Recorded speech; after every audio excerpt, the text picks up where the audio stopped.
Good morning. We are in 1 John chapter 2 verses 28 all the way through chapter 3 and verse 3 on page 51. And if you haven't read it, go ahead and pause the video and read it now.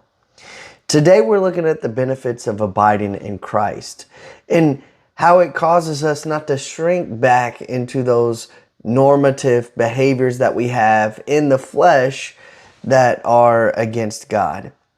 And so is there something that you're involved in right now that you can think of that you would be ashamed if Jesus came back today?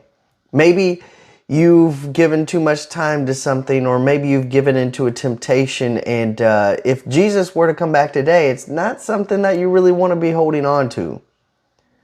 Would you be willing to spend time with God right now to give Him that thing that's kind of in between your relationship with Him, if we're honest?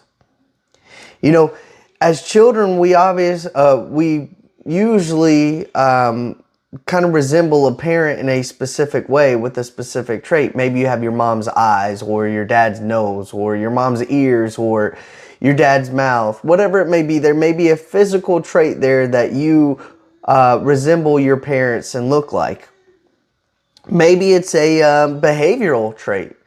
Maybe your dad jokes a lot like mine, and you end up joking a lot because you've seen your dad do it for so long. Whatever it is, the more time that we spend with God, the more that we look like God. And see, we haven't seen what we're going to look like in a perfect state, but we do know that we'll be able to see God in His full glory, which means that we will be like Him. So do others recognize you?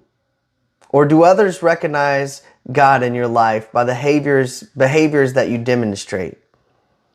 How much time do you spend with God on a daily basis? Is it enough?